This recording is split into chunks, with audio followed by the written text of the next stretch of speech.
Madam Speaker, I want to thank you so much. And I would like to thank the committee for a well-elaborated report presented.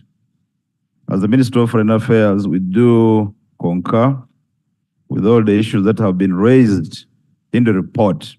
And I would also like to thank colleagues for emphasizing in concurrence with the report contains.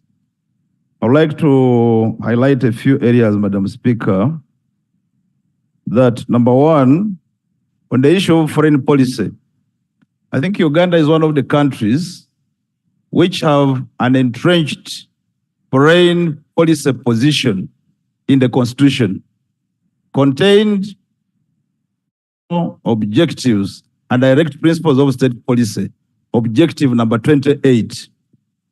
And thereafter, subsequently, we've made remarkable progress in trying draft 1.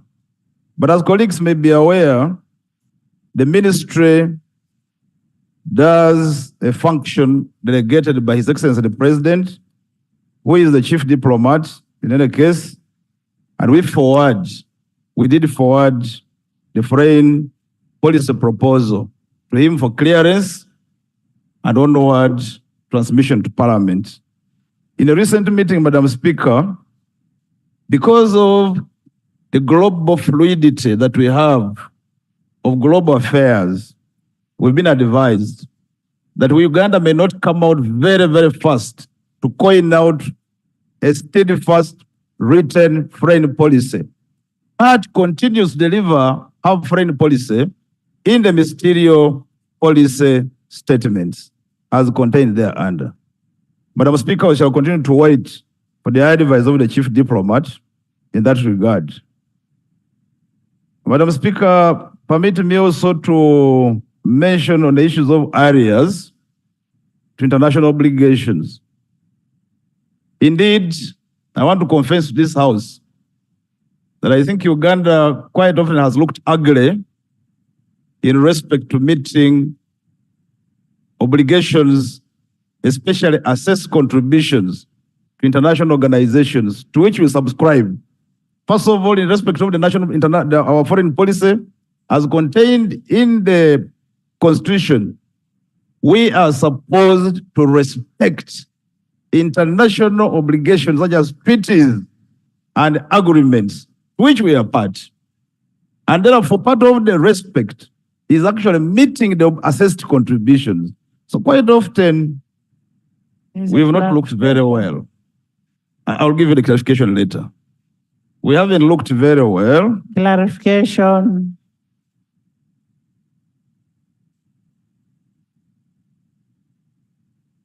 Thank you, Honorable Minister, and thank you, Madam Speaker. The clarification I am seeking arises from your statement that the President is the chief diplomat.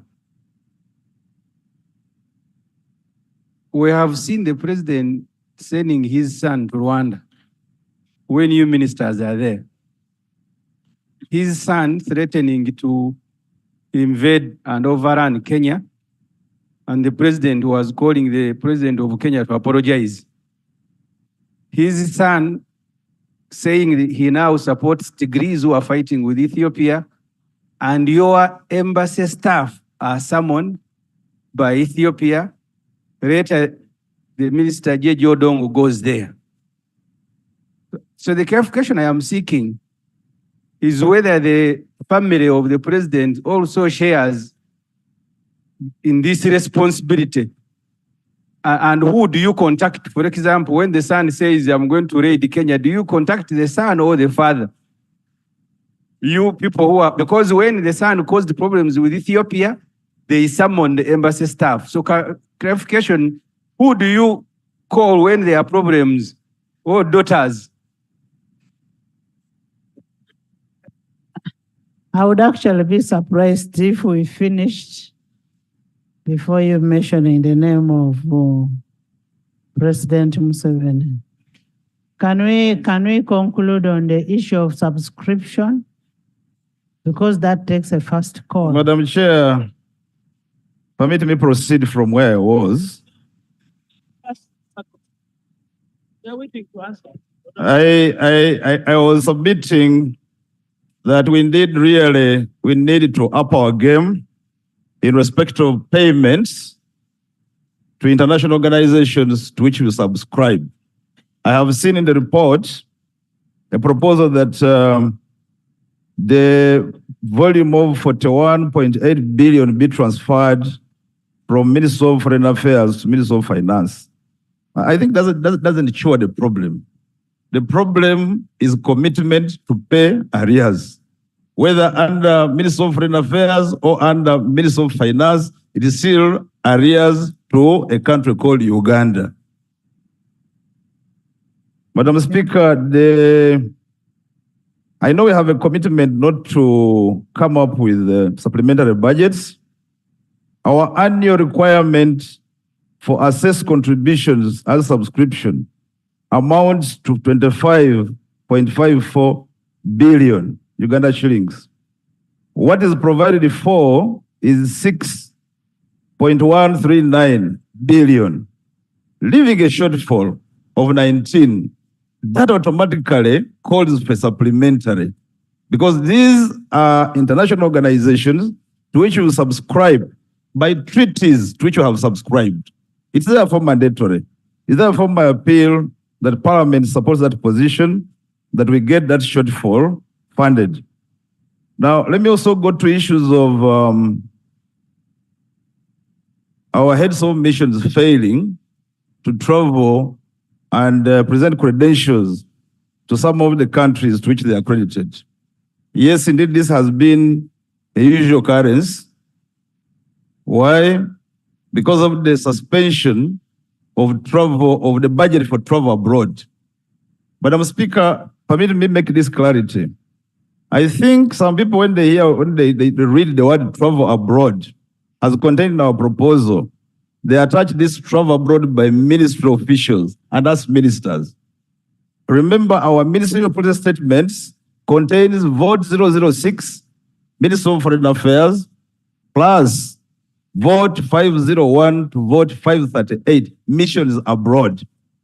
And therefore, when we talk about travel abroad, it includes missions abroad, among others, to permit for heads of missions accredited to multilateral stations to present credentials in those other countries where they are accredited, apart from the sitting station, but also to perform consular and diplomatic functions to which they are called to play.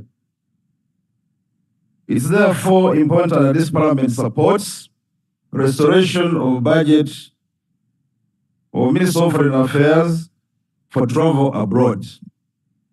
Madam Speaker, it also goes to the matter raised earlier on by an honorable colleague, where it has been observed that we will not classify and reclassify these ministries, these missions abroad. This equally calls for travel abroad to do annual and sub-annual inspection. Without this travel abroad, we may not know what is obtaining in missions. And as you're aware, the world is very dynamic, the geopolitics is very dynamic. We need the inspectors to travel abroad to go and assess and therefore inform the standing of the mission at that point in time. Indeed, we do have a number of deficiencies in our structures. For example, our structure in Trafalgar Square is not very pleasant. Our structure in Ottawa, Madam Speaker, is true, some of the structures have been condemned by the host governments. To that extent, we look ugly, and therefore we need money to do rehabilitation and repairs and or do fresh construction where possible. We also have some pieces of land allocated by some host governments, and when they allocate you, they give you a period of time within which you have to develop. Honorable Minister, can you bring for us a list of the lands, the houses, all of that documented. Most of will do that. And on the issue of issuance of passports, Madam Speaker, it's true previously our 3 missions, London, Washington, and Pretoria, had been permitted to issue passports. However, due to funding shortage, that role has been recalled. We'd also like to pray that funds be availed to support the budget for issues of passports, because this is a right given to citizens of Uganda, both within and outside.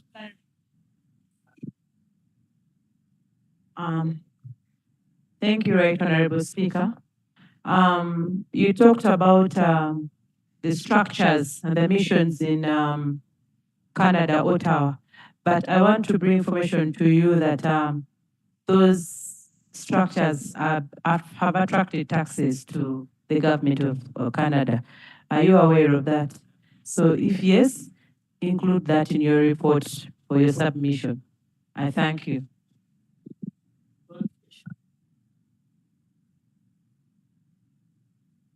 Madam Speaker, the issue as highlighted by the Honorable is already contained in the report. Honorable members, take your time to read this report. Yeah. It's a very exhaustive report. Yeah. And the clerk, I want you to upload the report. The minutes I will not be able to answer all the questions that have been brought here. Yes.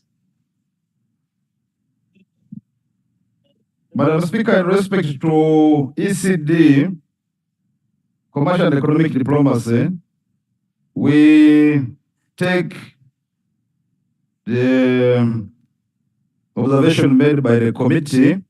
However, we beg to differ with the recommendation of the committee to the effect that all missions be availed with the funds to enhance commercial and economic diplomacy. While interfacing with the committee, I did mention this to the committee. The ministry does assessment and we invest money in commercial and economic diplomacy where we have returns or where we expect returns. We may not recommend to provide for a budget to a destination such as South Sudan, such as Burundi, for tourism, as against Geneva, Brussels, and Washington. So we do it out of scientific research where we get returns. In terms of trade, yes, we may allocate to South Sudan and not allocate to other countries, which I don't want to mention here. So it should not be that we allocate to all missions. Madam Speaker, a few observations which were made by the Shadow Minister. Yes, the other one was about the foreign policy, which I have already answered. The strategy, if you look through the National Development Plan, followed by our own ministerial policy statement, which we submitted, we do provide for strategies, policies and strategies on how to mobilize diaspora. And diaspora is provided for 3 things. 1, foreign direct investment. 2, investment of receipts from outside, earnings from the diaspora, but also for purpose of solidarity and cohesion of members abroad, of Ugandans abroad. Now, about MOUs and bilateral agreements not enforceable. Madam Speaker, this appeared to be extremely broad and sweeping, which I would like maybe if you can give me a precise report about which agreement is not enforceable from which country. Otherwise, as to us, I'm only responding to what you said. Madam Speaker, as far as we are concerned as a country. Can we have the MOUs that are not recognized brought on the floor so that the minister can be able to say? Right Honorable Speaker, I wanted to give the minister information on two issues. One, on diaspora engagement, he's talking about a strategy. But as it is now, our foreign missions have no guidance on Which that. MOUs are not enforceable Honorable Speaker, that have been when it comes to signed? the MOU, the one for United Arab Emirates, that is popularly known as Dubai by the public, is not enforced. And we need to understand how far. Last time we had the Minister of Gender waving to the public another new MOU, I think, with Qatar. We don't know what is even the content. And I hear even Jordan. So we need clarity on these MOUs and what is the arrangement for their enforcement. If it requires a budget, we plan for it and budget for it. I hope you're not mixing the MOUs for the employment of those people going abroad vis-a-vis. Can we have a clarification? Madam Speaker, relationship of nations are corresponded to through the normal diplomatic channels. When we enter an MOU, an agreement between nations, if there are areas of discontent or contention whatsoever, they are responded to formally.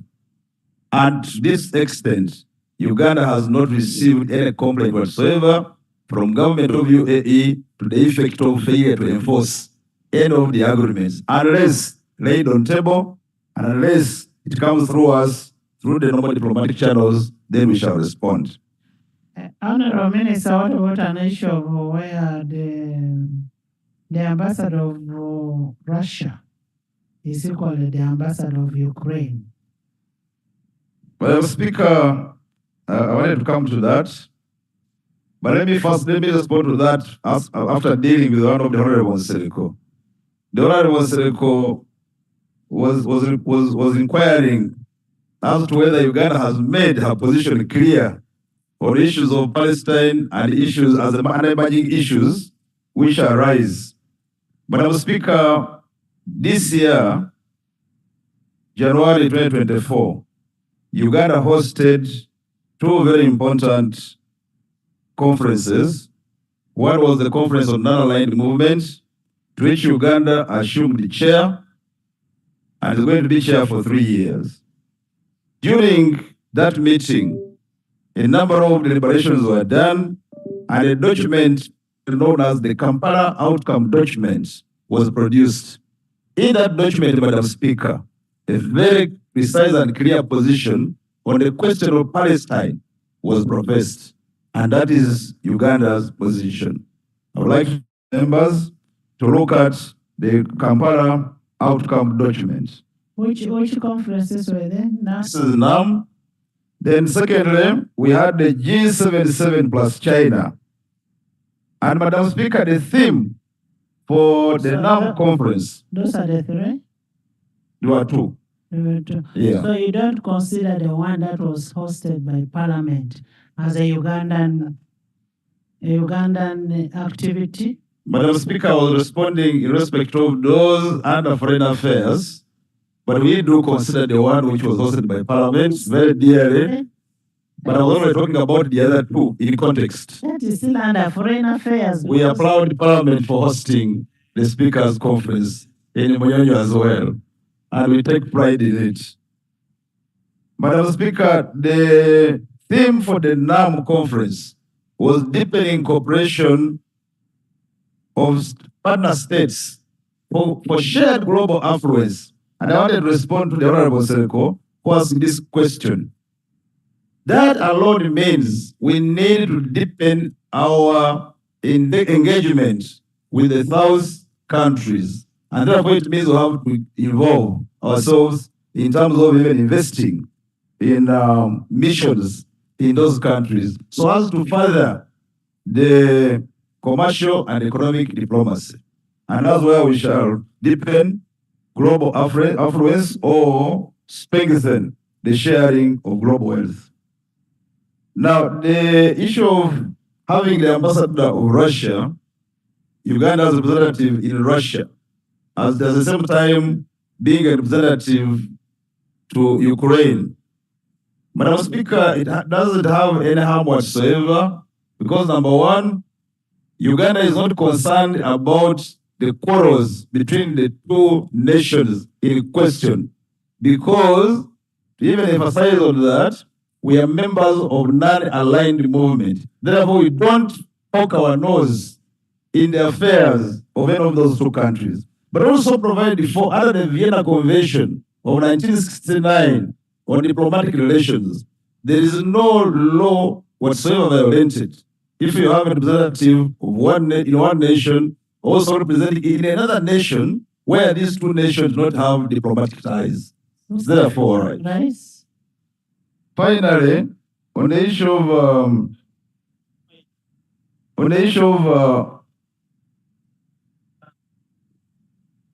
Can you summarize? on the issue of representation vehicles, Madam Speaker and colleagues, we all travel abroad and we all love to be given courtesies. And many times we have gone abroad and been received in a manner that is worth what we have provided. But I've also seen in this country where we have delegations coming in and received by their missions accredited to Uganda. I think a difference is quite loud sounding.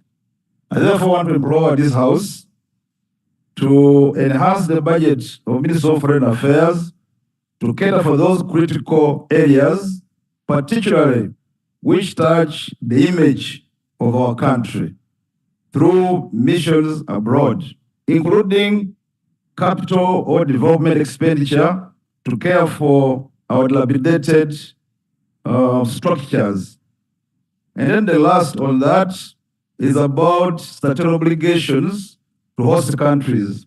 Indeed, it's true, Madam Speaker, we are obliged to pay local taxes to host countries where we have property. Now, in Ottawa and Kinshasa, we are heavily indebted, and host countries have already given us notice to the effect that our buildings may be auctioned. It's therefore important that we, and I'm glad Madam Chair, Madam Speaker, the other day you guided, I think it was yesterday, that we do look at the other day, that we do look at amending the PFMA 2015, whereupon we request that during that amendment, we should have sectors which contribute to the national treasury, but have certain obligations be permitted to remit after deduction of certain obligations. That's what we call profit after tax and interest. Thank you very much. The NTRs. Thank you so much, honorable members. I now put a question that the report of the Committee of Foreign Affairs on Ministerial Policy Statement and the budget estimates for financial year 2024-2025 be adopted by this House. Those in favor say on the contrary, nay. The ayes have it. But all the issues that have been raised on the ministerial statement, Mr. Honorable Minister, all the issues that have been raised must be handled. Let it not just be for the sake. Agriculture. The Committee on Agriculture, Animal Industry and Fisheries. And this report is referred to Committee on Budget, furtherance to Rule 149(2) of the Rules of Procedure. Agriculture, I'm giving you 15 minutes.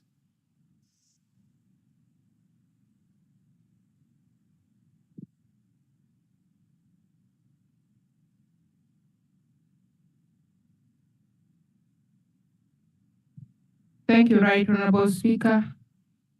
I beg to lay the report of the Committee on Agriculture, Animal Industry and Fisheries on the Ministerial Policy Statement and Budget Estimates for financial year 2024-2025. I beg to lay. In the same vein, I beg to lay the minutes of the meetings while the committee was considering the ministerial policy statement. I beg to lay. Right Honorable Speaker and honorable members, I now beg to present the report of the Committee on Agriculture on the ministerial policy statement and budget estimates for the financial year 2024-2025. With your guidance, Right Honorable Speaker, I will just try to make the summary within the time you have allocated.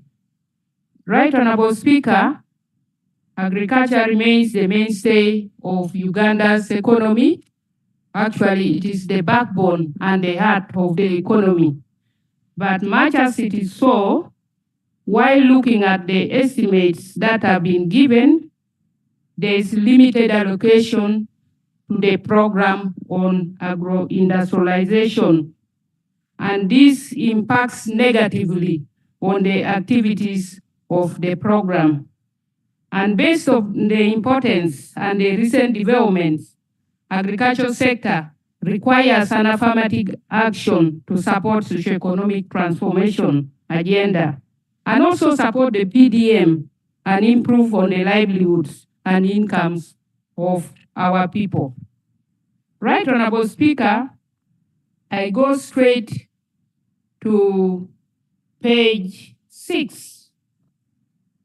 Right Honorable Speaker and honorable members, on gender and equity compliance, all the votes under the program scored above the threshold of 50% as indicated in the report.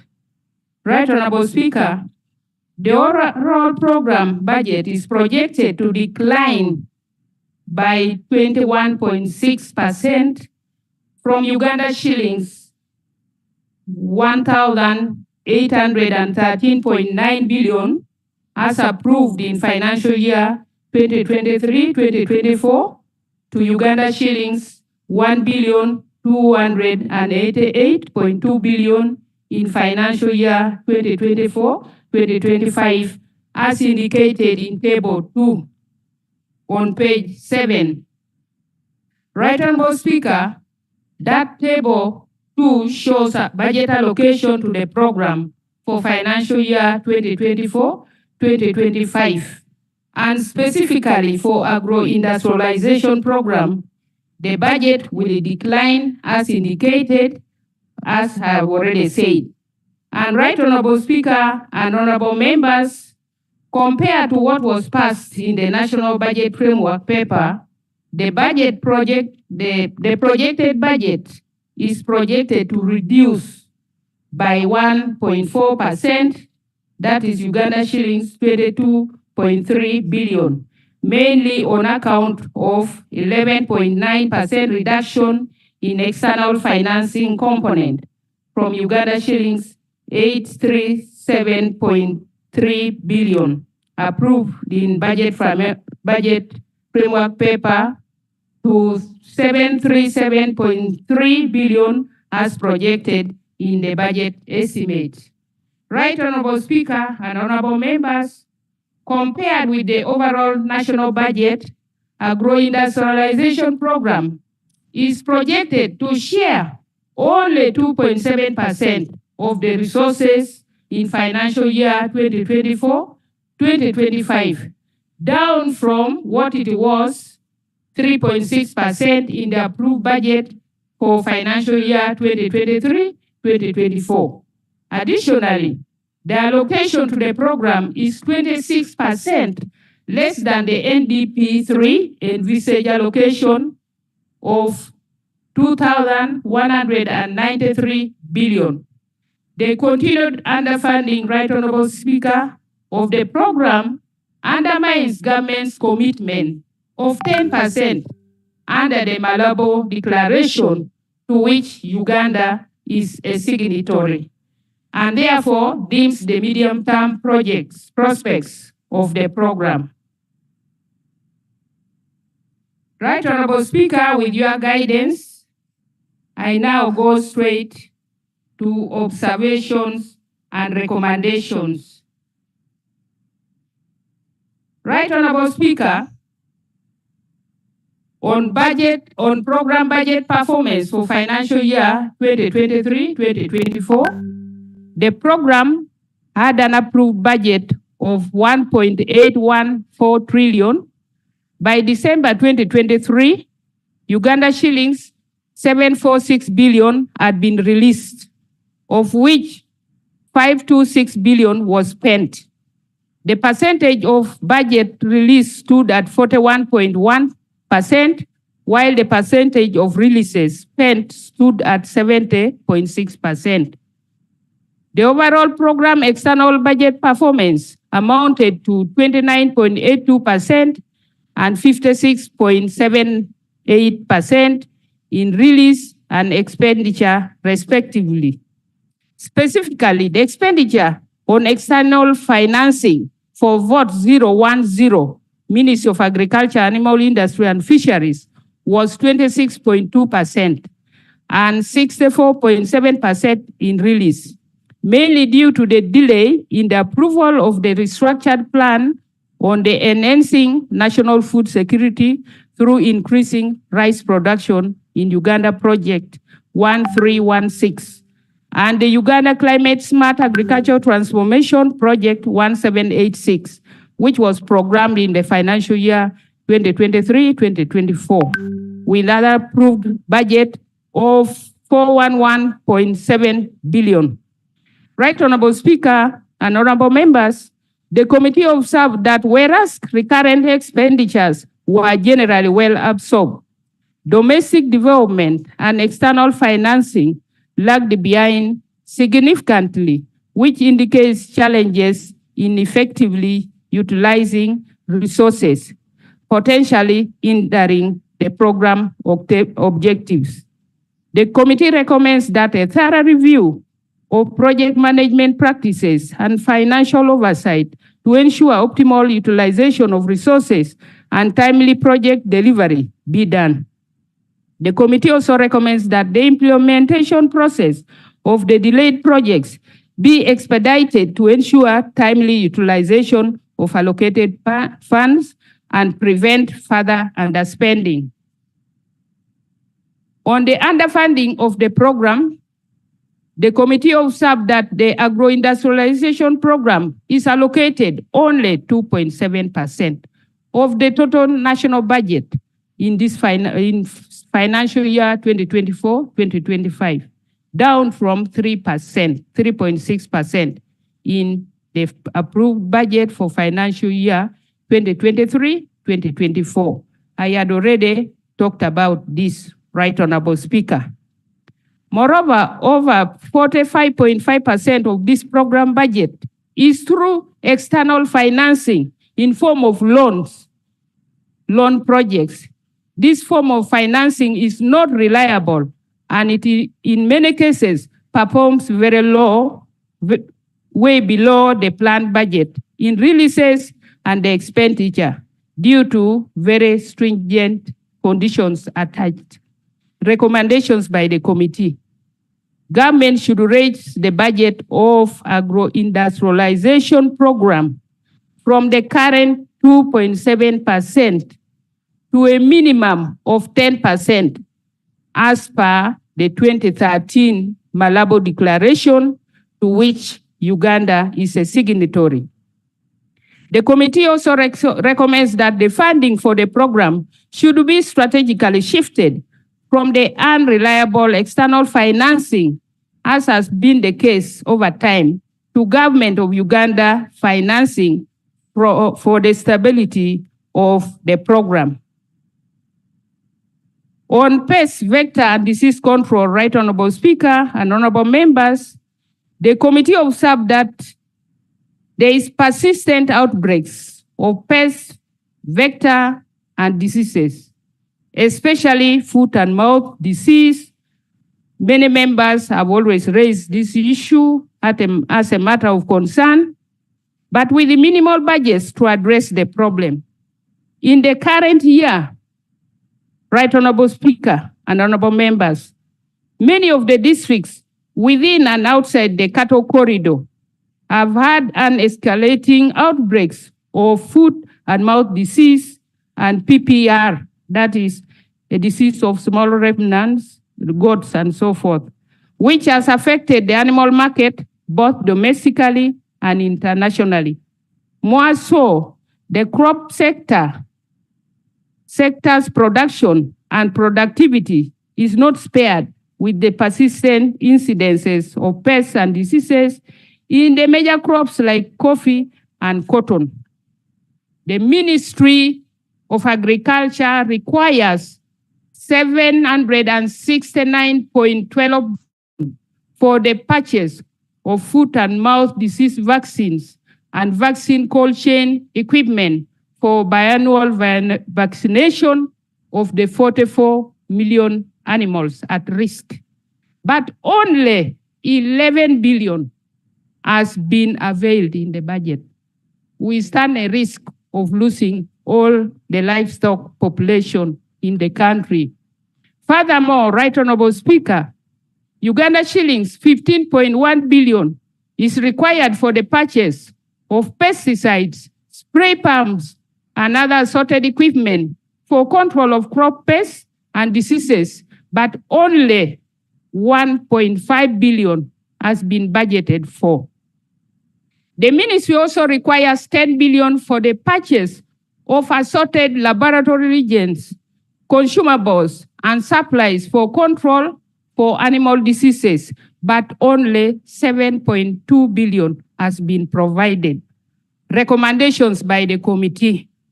The committee recommends the funding gap of 758.12 billion required to address the issue of foot and mouth disease be provided to restore the integrity of the animal subsector in the country. Right Honorable Speaker and honorable members. The committee also recommends that 13.6 billion be provided for pesticides and associated assorted equipment for control of crop pests and diseases. And also that 2.48 billion be provided for the purchase of assorted laboratory reagents, consumables, and supplies for control for animal diseases. On agricultural mechanization, Right Honorable Speaker, specifically purchase of tractors and implements, the committee is cognizant of the strategic direction that the country has purpose to take towards mechanization of agriculture to improve production and productivity and unlock the potential of the sector in its bid to catch up with its peers. Though Uganda is endowed with over 44% of arable land, less than 34.4% of this is under agricultural use. That is according to UBOS 2020, leaving 63.6% of it unutilized. The committee notes that this can be improved through mechanization, but inadequate funds have been invested by over the past years towards this cause. Thus, little as MAIF has been procuring tractors of different types over the past few years, but due to limited numbers availed over the years, the effect has remained minimal. The committee observed that in financial year 2024-2025, MAIF requires 282 billion for the procurement of 2,000 four-wheel tractors with the matching implements. And those are planters, hallers, harrows, trailers, plows, reapers, rotavators, as a step towards availing a tractor per sub-county. But only 23 billion is available in the MTEF. Furthermore, Right Honorable Speaker, MAIF requires additional 100 billion to procure and distribute 4,000 power tillers. Those are the walk beyond tractors that were recently given to some regions. And this is targeting every sub-county of the country. Right Honorable Speaker, no allocation has been made on this, and the farmers continue to cry for these tractors. The committee recommends that government should deliberately invest in the mechanization agenda to unlock the full potential of the agricultural sector. And the committee recommends that 259 billion be provided for procurement and deployment of 2,000 tractors and implement units to be distributed countrywide. The committee also recommends that 100 billion be allocated towards purchase of 4,000 power tillers. Those are walk-behind tractors of 14 horsepower with assorted implements. Agricultural mechanization centers. The committee observes that over time, agricultural mechanization has been staggering with the performance in line with the development projects. There is need, therefore, to establish and construct more centers, but prior to that, it is pertinent to maintain, equip, and manage the existing centers to full operational standards and capacity to be able to invest and support farmers with appropriate technology for mechanization across the value chain. Right Honorable Speaker and Honorable Members, the current 7 regional mechanization centers, which are central to this investment, have inadequate infrastructure, equipment, and staff, while some centers are battling with encroachers.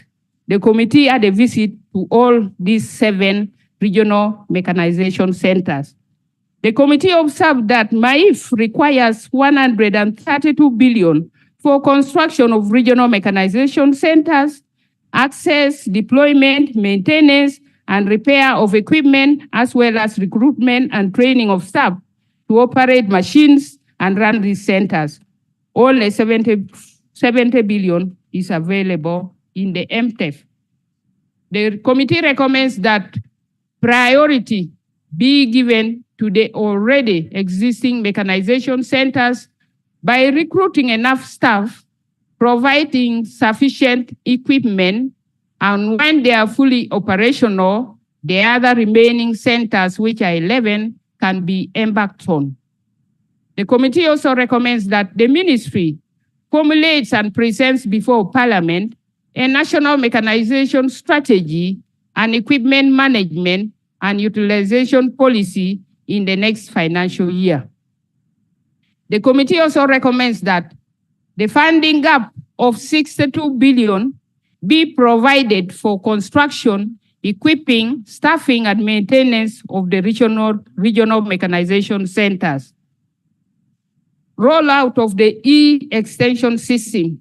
Right Honorable Speaker, government projects economic growth over the medium term to an average 7%, anchored on anticipated boosts in agriculture and manufacturing production and productivity. One of the strategies under agriculture is strengthening public extension system, but this is not matched by budget provision.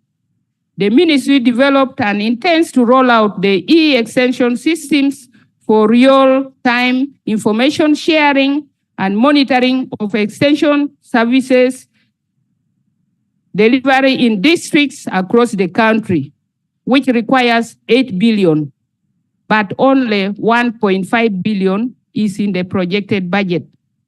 The committee notes that there is more than ever before need for effective extension services, especially now as we are implementing the parish development model to guide farmers on the best practices in order to efficiently benefit from the program. The committee recommends that the shortfall of 6.5 billion required for the rollout of the e-extension systems across the country be provided. The committee further recommends that where extension workers are being deployed, a study needs to be done to assess their impact on agricultural activities in those areas so that corrective actions can be taken where necessary.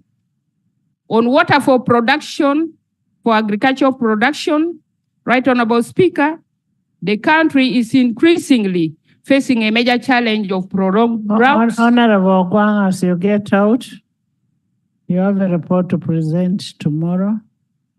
Something came up while you are away. The first thing at 10 will be your report. Right Honorable Speaker, MAIF requires 114 billion for construction, rehabilitation of water harvesting facilities, but only 5.5 billion has been budgeted for, leaving a funding gap of 108.5 billion. The committee recommends that the funding gap of 108.5 billion be allocated towards this activity. The fisheries subsector. Right Honorable Speaker and honorable members, the committee notes that fish is one of the high-value commodities that contribute to economic growth in Uganda, contributing 3% to the national GDP and 12% to the agricultural sector GDP, and employing between 1.5 and 2 million Ugandans along the entire value chain. The committee observed that the subsector remains underfunded despite its strategic importance. Right Honorable Speaker and honorable members, MAIF requires 17 billion to support fishing communities with the critical inputs, fish feed, fingerlings, and appropriate fishing gear. Those are fishing nets and boat hinges, and assorted value addition equipment, but only 1.5 is available for this activity. Furthermore, Uganda shillings 13 billion is required for the establishment of fish ponds and aquaculture parks, with the focus on youth and women and aquaculture cooperatives and groups, but only 5 billion has been provided. Additionally, 7 billion is required for inspection, surveillance, and enforcement of fishery standards facilitated, and inspectors provided with the tools and equipment for inspection. Only 4 billion has been budgeted for. The committee recommends that 15.5 billion required to support fishing communities with the critical inputs, appropriate fishing gear, and assorted value addition equipment be provided. The committee also recommends that 8 billion required for the establishment of fish ponds and aquaculture parks be provided. The committee recommends 3 billion required for inspection, surveillance, and enforcement of fishery standards and provision of tools and equipment to inspectors be provided. Right Honorable Speaker, on the performance of externally funded projects, National Oil Palm Project, the background is there, and the recommendation by the committee is that Ministry of Finance, Planning and Economic Development should avail the required funds for land acquisition to support project activities. The committee also recommends that MAIF should enhance project monitoring mechanisms and streamline administrative processes to expedite the absorption of funds and minimize delays in implementation. Another project is enhancing national food security through increased rice production project. The details are there captured in the report, and the recommendation by the committee is that Ministry of Finance avails the necessary funds to facilitate compensation of PAPs and dam construction completion. The committee also recommends that for any future projects, contracting of civil works should only be made after all the project affected persons have been fully compensated to enable smooth execution of Civil Works, National Oil Seeds Project. The narrative is there. Right, Honorable Speaker, I am happy that honorable colleagues like reading, they'll read through, and the committee recommended that MAIF expedites project activities to meet the stipulated timelines and also ensure efficient utilization of allocated funds. The committee also recommends that MAIF should conduct a thorough review of project design and cost estimates to incorporate adjustments for increased material costs. On post-harvest handling and storage, Right Honorable Speaker, the committee notes that improving post-handling and storage of agricultural products is one of the major objectives of agro-industrialization, but less investment has been done in this area. The committee recommends that government prioritizes establishing regional and sub-regional storage facilities, silos, to support farmers in improving the quantity and quality of their products. We have just debated the challenges of mycotoxin, and I think it is timely that we take up this recommendation.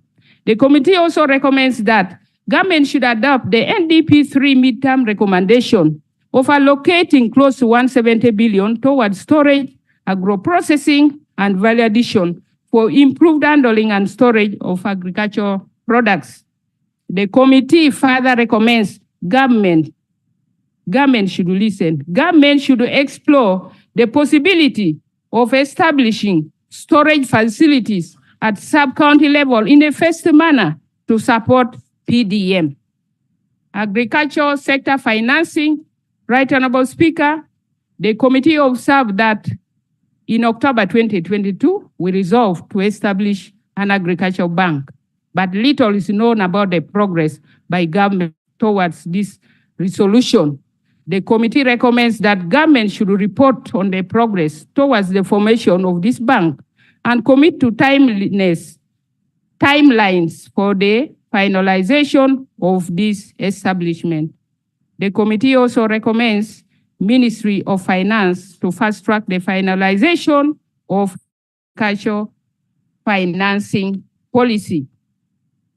On vote 121, Dairy Development Authority, inspection, certification, and quality assurance for market competitiveness. Right Honorable Speaker, the committee is informed that upon Uganda securing the Algerian market, estimated at $500 million annually for dairy products, follow-up inspectors visited various dairy installations, but a lot of gaps were discovered. Dairy Development Authority requires $3.6 billion to conduct regular inspections, enforcement, and milk testing for safety and market access in a bid to fix those gaps, but only $1.914 billion has been provided. DDA also requires $1 billion to support commercial dairy farmers for production and demonstration in each milk shed. The committee recommends that in the bid to fully secure the Algerian market, DDA should endeavor to close all the gaps talked about above. $1.6 billion is required for regular enforcement and milk testing for safety and market access, and the committee recommends it be provided. The committee also recommends that DDA that sufficient milk volumes are available so that even the Algerian markets, with the Algerian markets, enough is still available for domestic consumption. The committee recommends $1 billion be provided to support commercial dairy farmers for production and demonstration in each milk shed. On Mbale Milk Factory, Phase 2, Honorable Speaker and honorable members, this factory was already developed under Phase 1, but the work has stalled due to lack of funding.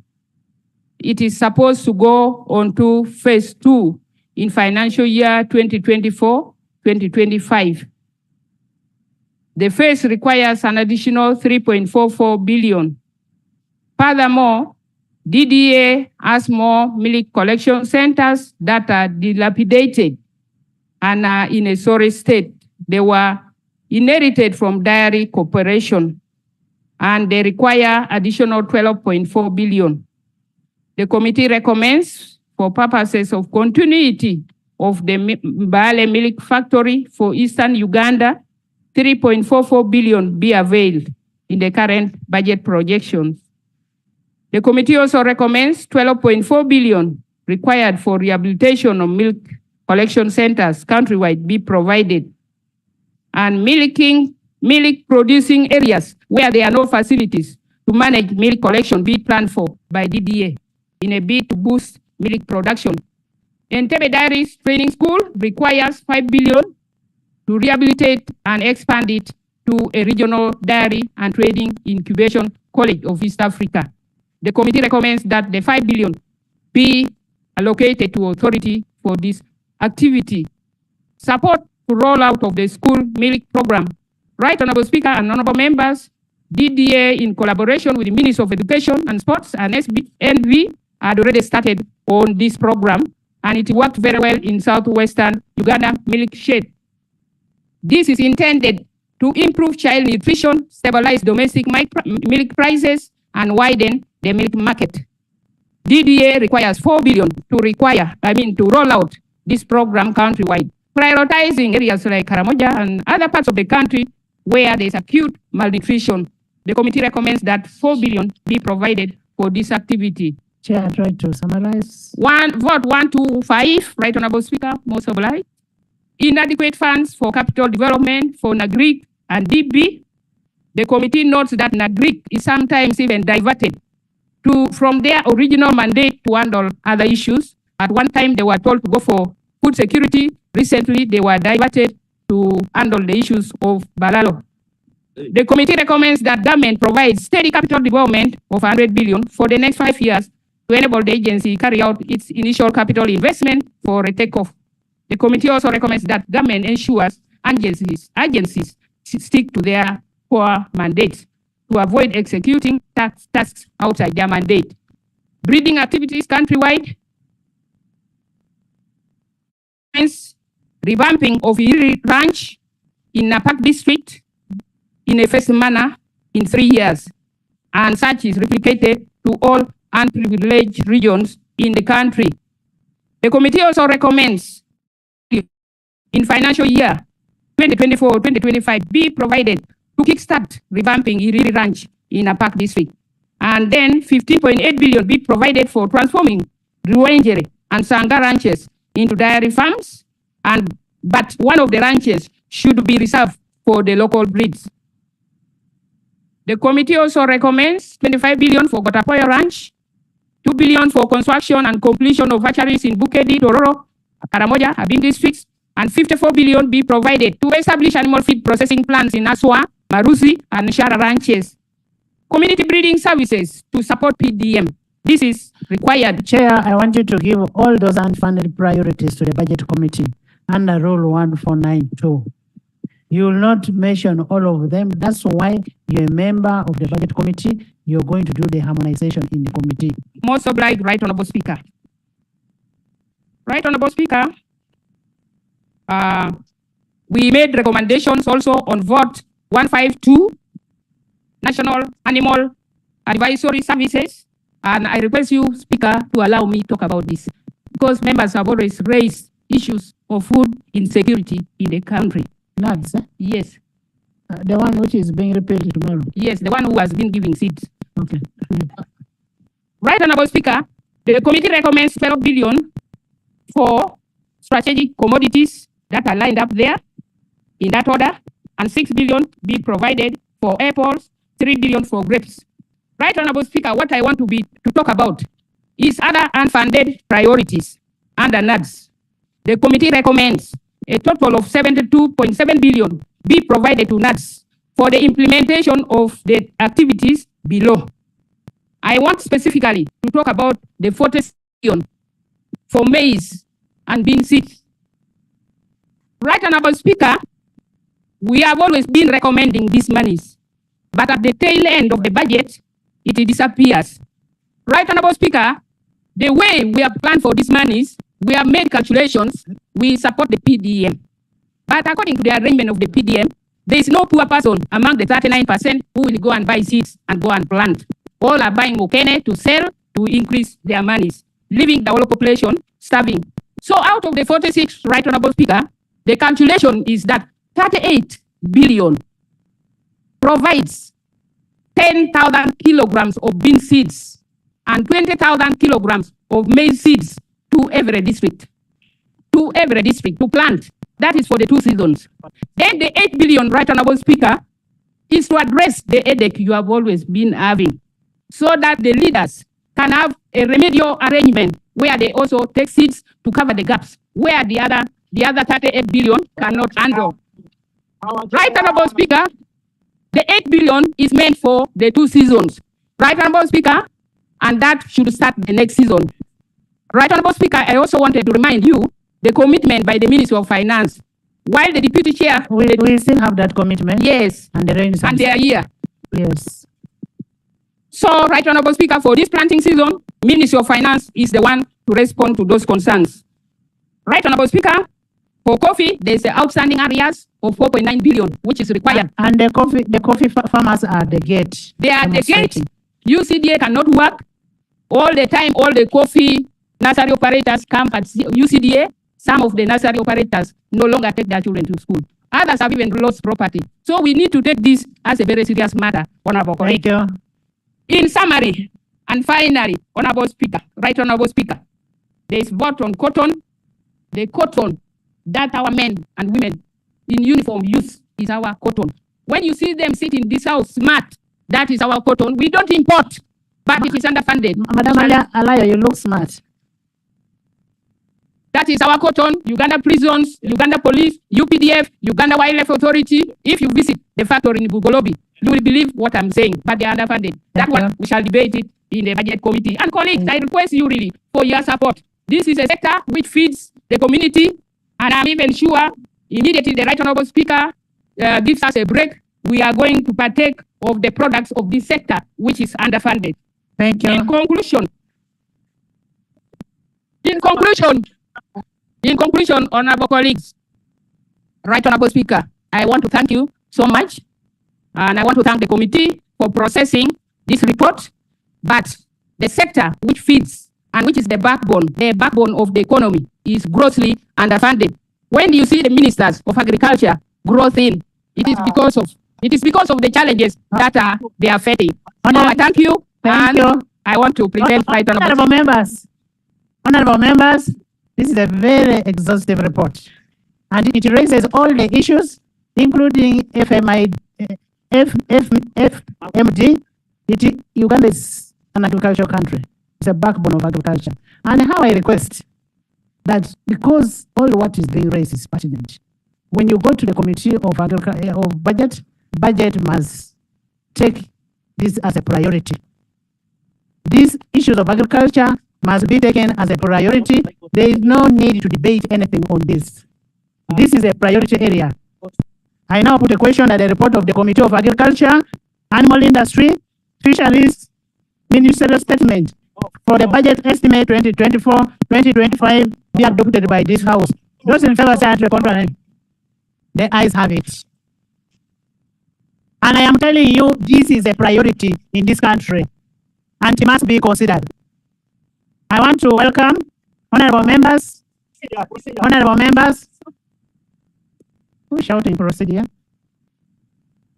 Honorable members, in the public gallery this afternoon, we have teachers and students from Musana Vocational School, from Kigulu South constituency, and are represented by Honorable Moma Milton, and you're most welcome. Join me in receiving them. And Honorable Sauda, you're most welcome. They are here to observe the proceedings. Also join me in welcoming. Also join me in welcoming the Deputy Speaker, who has come to observe and act as a relief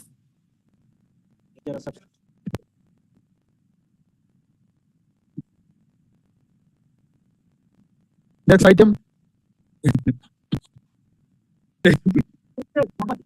The Committee on Gender, Labour and Social Development. Chair.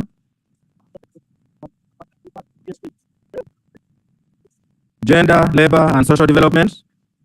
Is the chair ready? Gender, Labour and Social Development. If it's not ready, next. The Committee on Tourism, Trade and Industry. Chair.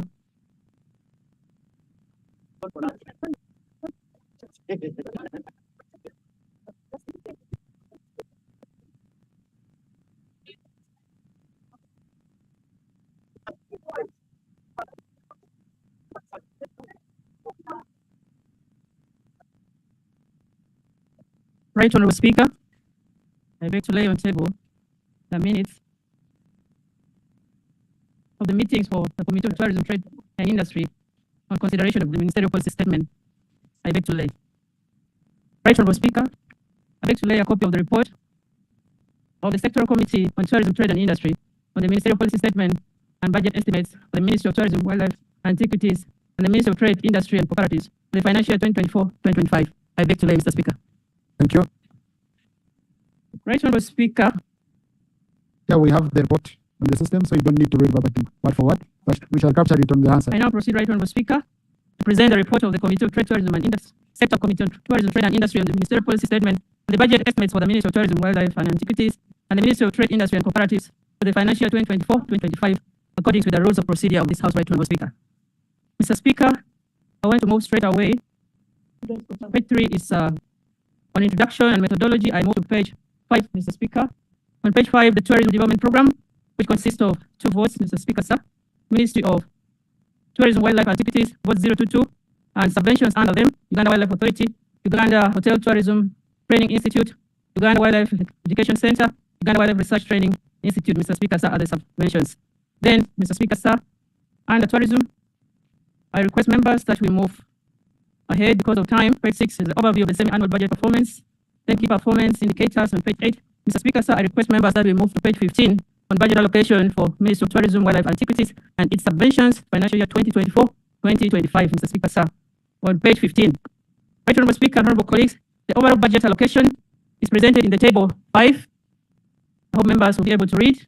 And the overall budget allocation for the ministry and its subvention is proposed to reduce by Uganda shillings 43.825 billion from Uganda shillings 221.568 billion that was approved, Mr. Speaker, in financial year 2023-2024 to Uganda shillings 174.743 billion that is proposed for this financial year. The other one was for the past financial year. Right Honourable Speaker, on page 16, table 6, honourable members can look through. Table 6 talks about the non-tax revenue trend and the projections of the Ministry of Tourism, Wildlife and Antiquities, the agencies, Mr. Speaker, sir. From the above, the non-tax revenue from the Tourism Development Program is on an upward trajectory, indicating a steady recovery from the pandemic period of financial year 2024-2025, Mr. Speaker, as indicated in the report that members will look through and their planned activities. Mr. Speaker, sir, because of time, I request members that we go to page 24, page 20. Uganda Wildlife Conservation Education Center has been allocated 16,498 million, Mr. Speaker, sir. And page 21, Uganda Hotel and Tourism Training Institute is allocated 7.731 billion, Mr. Speaker, sir, honourable colleagues. Then page 22, Uganda Wildlife Research and Training Institute has been allocated 5.485 billion shillings, right, honourable Speaker and honourable colleagues. Mr. Speaker, sir, on page 24, that is vote 117, Uganda Tourism Board, Mr. Speaker, sir, table 7, on page 24, members can look through that table, UTB semi-annual budget performance, which I'm not going to read. Because of time, honourable Speaker, I request members that we move to page 29 on vote of UTB proposed budget allocation. Honourable Speaker, the budget of Uganda Tourism Board is proposed to increase by Uganda shillings 0.30 billion. This is on account of the proposed increment in wage to cater for plant recruitment of 5 staff in UTB, right, honourable Speaker. And same page 29, right, honourable Speaker, the planned activities for UTB for 2024 and 2025 financial year, which has been allocated 27.627 billion, right, honourable Speaker. And right, honourable Speaker, I now proceed to the recommendations, observations and recommendations, which starts from page 32.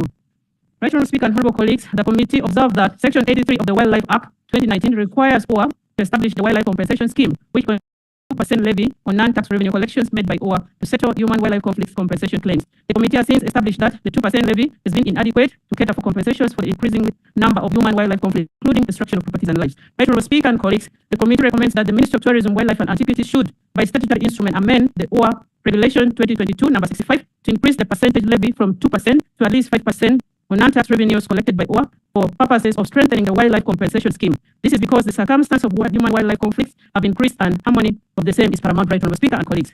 Uganda Wildlife Authority, the committee established that NDP3 targets to keep human-wildlife conflict within 1,160 incidences cumulative. However, the conflict have increased by 796 incidences from 6,999 reported in financial year 2022-2023 to 7,795 incidences reported by the end of the first half of financial year 2023-2024, right, Honourable Speaker. Increased human conflict has had a negative impact on conservation education and awareness since it breeds unfriendly relationship between wildlife and human beings. Mr. Speaker, sir, the committee was informed that OA, Uganda Wildlife Authority, was informed by OA of $1.34 billion of budget support that OA is to receive from the World Bank to procure an electric fence that is to be erected on an 80-kilometer long boundary distance as mechanism of reducing human-wildlife conflict around Matichon Falls National Park. The committee was further informed by OA of an additional budget allocation of Uganda shillings 5.04 billion from government of Uganda to procure an electric fence to fence of some parts of the Matichon Falls National Park that could potentially breach human-wildlife conflict. Honourable Speaker and colleagues, the committee observed that whereas electric fencing required colossal sums of money and other resources, this should not lead to budget duplication. The committee observed that there were variations in budget lines from allocations made by government of Uganda and the off-budget support from the World Bank, both targeting addressing human-wildlife conflict in the same area, Matichon Falls. The committee further observed that the off-budget of $1.34 million from the World Bank was not included in the ministerial policy statement by the ministry for the financial year 2024-2025, right, Honourable Speaker, as external finance for parliamentary appropriation. This poses risk of potential duplication of budgets. Right, Honourable Speaker, the committee observed on raising the budget ceiling for OA that over time, OA has demonstrated capacity to collect its projected non-tax revenue. In the financial 2022-2023, OA collected 128.975 million and made a surplus of 34 billion. A surplus of 34 billion currently saved on its wildlife fund. In the financial 2024-2025, right, Honourable Speaker and colleagues, OA has been allocated 81.433 billion as proposed in this ministerial policy statement. Yet it has projected to collect 182.36 billion in addition to the non-tax revenue surplus saved from financial 2022-2023. With Uganda shillings 81.43 billion, OA will only cover wage-related expenses for its 3,200 staff. OA spends 62.2 billion on wage, gratuity, NSF, and medical. The outstanding balance will cover part of the fixed operation cost, right, Honourable Speaker. The committee notes that whereas OA spends at source in line with the Uganda Wildlife Act 2019, its expenditure must be within the appropriated ceiling. We therefore recommend as a committee that Ministry of Tourism, Wildlife and Antiquities should incorporate all expected external finance in its annual budget proposal for consideration and final appropriation by Parliament. The committee further recommends that government should raise budget ceiling for Uganda Wildlife Authority to Uganda shillings 167.36 billion to allow for utilization of funds internally generated by OA and access to funds already saved as surplus on the Wildlife Fund, Mr. Speaker and honourable colleagues. On page 35, redistribution of OA non-tax revenue. The committee observed that OA non-tax revenue realized Uganda shillings 34 billion surplus, which was saved on the Wildlife Fund. The committee is cognizant of the fact that tourism development agencies have a symbiotic relationship with OA, and there is need to support other entities within the program that have critical and funded priorities. We therefore recommend, right, Honourable Speaker, that Uganda shillings 15 billion should be internally reallocated from OA Wildlife Authority to cater for unfunded priorities at OWEC, Uganda Wildlife Research Training Institute, and UTB as per the reallocation table 9 and 10. Then Uganda Wildlife Education Center, the committee noted that OWEC presented a proposal to increase the population of lions in national game parks through breeding. Consequently, a budgeted proposal of 7 billion for in-situ lion breeding with a targeted output of only 16 lions to be bred in a year was presented. The committee, however, Honourable Speaker, observed that whereas the proposal is quite innovative, the proposed return on investment was low. Honourable Speaker, the committee further noted that both OA and OWEC submitted budgets for environmental impact assessment that cost 280 million Uganda shillings and 500 million respectively for lion breeding. The committee, however, observed that it was OWEC alone that had the mandate of breeding lions within the vicinities managed by OA.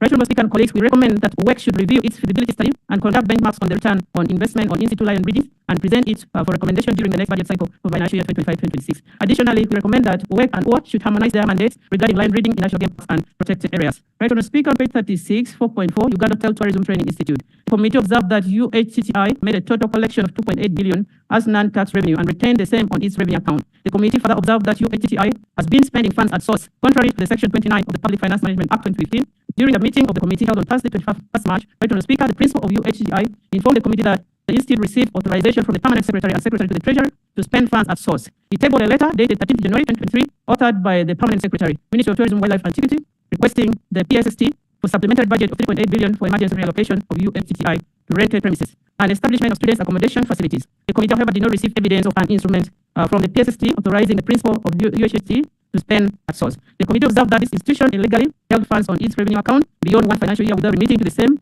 and the same to the consolidated fund. The committee was privy to the information that management abused its authority by allowing insider borrowing of money that culminated in a total loan portfolio of Uganda shillings 472 million for the period July 2022 to March 2024. Right, Honorable Speaker and colleagues, the committee further observed that this